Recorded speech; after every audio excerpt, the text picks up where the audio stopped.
Buenas tardes. En primer lugar, quería agradecer a la comisión directiva del Grupo CAT por la invitación a esta charla para hablar de superficies biológicas y activación de la coagulación. En condiciones normales, la sangre entra en contacto con un endotelio sano con propiedades anticoagulantes y antitrombóticas. Los elementos sanguíneos circulan libremente sin adherirse al endotelio, principalmente por la producción continua de óxido nítrico por parte de las células endoteliales.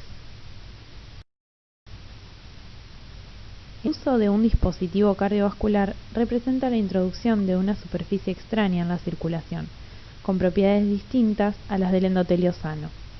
Las interacciones de este material con la sangre desencadenan una compleja serie de eventos entre las plaquetas, la cascada de la coagulación, las proteínas, el sistema del complemento y los leucocitos.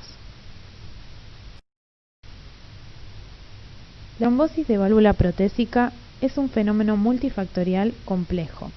De acuerdo con los principios de la tríada de Virchow, los tres mecanismos principales de formación de trombos endovasculares implican factores relacionados con la superficie, la hemodinamia y la hemostasia.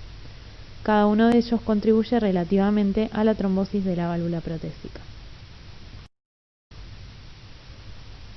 En cuanto a los eventos relacionados con la superficie, se cree que la rápida absorción superficial de proteínas plasmáticas es el principal iniciador. Esto media la adhesión, activación y posterior agregación plaquetaria.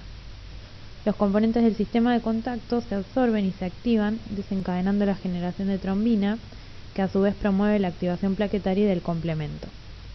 Y también se produce la adhesión y activación de los leucocitos, que junto con el complemento generan respuesta inflamatoria y colaboran con la formación de fibrina. Como mencioné anteriormente, la rápida absorción de proteínas plasmáticas en la superficie extraña es el evento iniciador. Esta monocapa de proteínas modula las reacciones posteriores. La dinámica de la absorción de las proteínas está relacionada tanto con las propiedades químicas como físicas de la superficie y de las proteínas. Por lo tanto, la absorción implica interacciones entre los grupos cargados en la interfaz proteína-superficie o cambios conformacionales en la estructura de la proteína.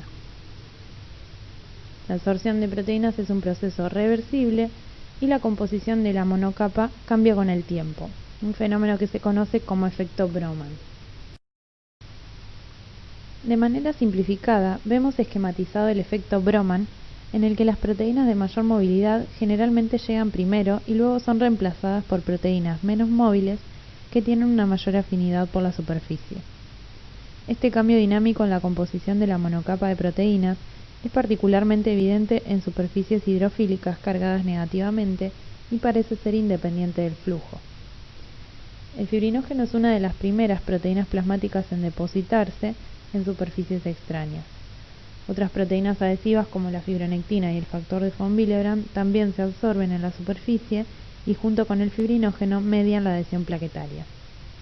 El fibrinógeno absorbido pronto se reemplazará con componentes del sistema de contacto. Entonces, hay varios aspectos clave de la absorción de proteínas. En primer lugar, la composición de la capa absorbida y cómo evoluciona con el tiempo, el efecto de la composición de la capa sobre la coagulación y la activación del complemento, así como también el efecto de la composición de la capa sobre la adhesión celular tanto de plaquetas como de leucocitos, y el papel del cambio conformacional de las proteínas y su desnaturalización. Las plaquetas responden a una estimulación mínima y se activan cuando entran en contacto con cualquier superficie trombogénica, como el endotelio lesionado, el subendotelio y las superficies extrañas. El fibrinógeno es la principal proteína responsable de la agregación plaquetaria. La interacción plaquetas-fibrinógenos está mediada por la glicoproteína 2B3A, la más abundante en la superficie de las plaquetas. Esta glicoproteína debe experimentar una activación conformacional mediante señalización de adentro hacia afuera antes de ser capaz de unir fibrinógeno circulante, pero en su estado inactivo es capaz de unir fibrinógeno absorbido a superficies extrañas. Esta es una interacción de alta afinidad y concentraciones muy bajas de fibrinógeno absorbidos son capaces de mediar la adhesión plaquetaria. Aunque la fibronectina absorbida y el factor de von Willebrand también se unen a las plaquetas, son mediadores menos importantes que el fibrinógeno. Por otro lado, las plaquetas adherentes se activan y liberan tromboxano A2, ADP y otros agonistas que amplifican la adhesión, activación y agregación plaquetaria en las superficies extrañas. Esto conduce a la formación de trombos plaquetarios y al consumo continuo de plaquetas circulantes que pueden provocar una disminución en el recuento de las mismas. Entonces, ¿cuáles son los aspectos clave de la activación de las plaquetas? Por un lado, las proteínas absorbidas que median la adhesión de las plaquetas. También es una preocupación la activación de plaquetas no adherentes, la superficie de las plaquetas activadas que acelera la cascada de la coagulación y junto con el sistema del complemento interactúan sinérgicamente para inducir la formación de trombos. ¿Cómo afecta la composición de la capa de proteínas absorbida a la adhesión y activación de las plaquetas? Bueno, dado que las plaquetas no activadas no se unen al fibrinógeno soluble, sino que se unen al fibrinógeno absorbido en la superficie extraña, se cree que la capacidad del fibrinógeno absorbido para unirse a las plaquetas se debe a los cambios conformacionales inducidos. Las propiedades de la superficie extraña van a afectar la exposición de las regiones de unión de las plaquetas y por lo tanto afectarán la adhesión y la activación de las mismas. Por otro lado, la activación plaquetaria puede ocurrir con, pero también sin adhesión a la superficie extraña. Tanto la adhesión como la activación plaquetaria son procesos dependientes del cizallamiento y durante mucho tiempo se consideró que la albúmina absorbida pasivaba los biomateriales con respecto a las plaquetas, pero estudios recientes muestran que la albúmina alterada conformacionalmente apoya la adhesión de las mismas. Respecto de la fase de contacto y la generación de trombina, cuando se daña el endotelio, por ejemplo mediante implantación de un dispositivo cardiovascular, los niveles de trombomodulina disminuyen y el factor tisular aumenta creando otra fuente de trombina. Por otro lado, los componentes de la fase de contacto se absorben a las superficies extrañas, lo que facilita la activación de la vía intrínseca de la coagulación. La trombina generada no solo convierte el fibrinógeno en monómeros de fibrina, sino que también sirve como un potente agonista plaquetario, promoviendo así la agregación plaquetaria local. Entonces, ¿cómo afecta la composición de la capa de proteínas a la coagulación? Las superficies con carga negativa atraen proteínas sanguíneas activadas que inician la vía intrínseca de la coagulación.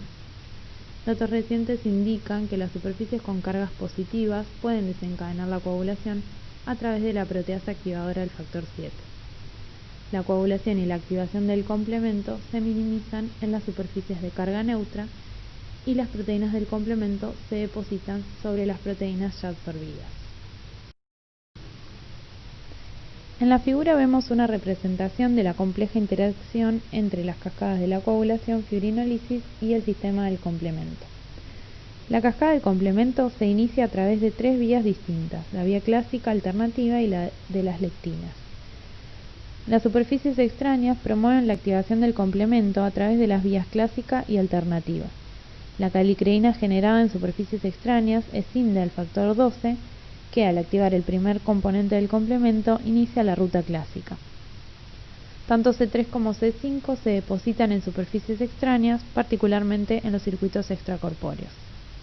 Los componentes de la fase de contacto activan C3 y C5, transformándolos en potentes quimioatrayentes para los leucocitos. Promueven su adhesión a la superficie y su posterior activación. Por lo tanto, la activación de las plaquetas y los leucocitos y los sistemas de coagulación y del complemento están íntimamente unidos. La activación del complemento puede ocurrir antes que la activación plaquetaria y tiene principalmente consecuencias inflamatorias. La activación del complemento inducida por la superficie extraña en el sitio de implantación también puede conducir al depósito de productos del complemento en las células endoteliales y a la producción de micropartículas endoteliales que pueden contribuir al estado proinflamatorio y protrombótico. Respecto de los leucocitos, al igual que las plaquetas, los neutrófilos y los monocitos pueden adherirse y activarse en contacto con una superficie extraña. Su adhesión a los biomateriales está mediada por diferentes factores, siendo las proteínas absorbidas como el fibrinógeno y la fibronectina y las plaquetas adherentes a través de P-selectina y CD11B los más importantes. Los productos del complemento solubles y absorbidos son los desencadenantes más importantes de la activación de los neutrófilos y monocitos. Y los leucocitos activados por la superficie extraña también se adhieren al endotelio, como en la anastomosis de los injertos vasculares o en el pulmón durante la circulación extracorpórea. En resumen, cada componente está asociado con una escala de tiempo diferente. La absorción de proteínas y la activación del factor 12 se produce unos segundos después del contacto sangre-superficie extraña, produciendo bajos niveles de trombina. La activación plaquetaria ocurre en minutos, creando la superficie de fosfolípidos requerida para el ensamblaje de las enzimas de coagulación unidas a las plaquetas, y la producción de trombina suficiente para causar una formación sustancial de fibrina. La activación de leucocitos mediante regulación positiva a través del CD11B también ocurre en minutos, lo que conlleva la adhesión, mientras que la expresión del factor tisular se produce durante horas. La activación del complemento ocurre en todas estas escalas de tiempo, pero no está claro si es el preludio de la activación de leucocitos y o la activación de las plaquetas. La interacción entre estos componentes variará dependiendo de la escala de tiempo de la situación. Esta es la bibliografía consultada. Muchas gracias.